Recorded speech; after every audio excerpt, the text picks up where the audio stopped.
Hvala. Po neuspešnem 20-letnem obdobju, ko so koncesionarji v slovenskih državnih gozdovih poskrbeli predvsem za svoje žepe, se je levosredinska slovenska vlada odločila, da ustanovi državno podjetje, ki bo zaposlovalo gozdarje, sekače, kupovalo traktorje, gospodarsko opremo, gradilo logistične centre z državnim denarjem in na trgu prodajalo les.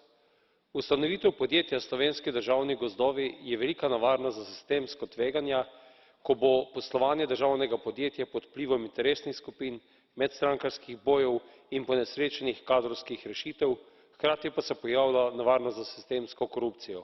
Žal imamo v Sloveniji že veliko takšnih primerov. Državno podjetje bo z državnim denarjem in državnim poroštvom konkuriralo ostalim ponudnikom na trgu.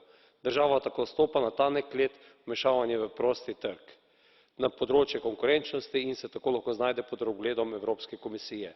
Potek koncesije v državnih gozdovih bi lahko izkoristili za boljše gospodarjenje z državnimi gozdovi, žal pa bo lahko postal ponor za davkoplačevalski denar.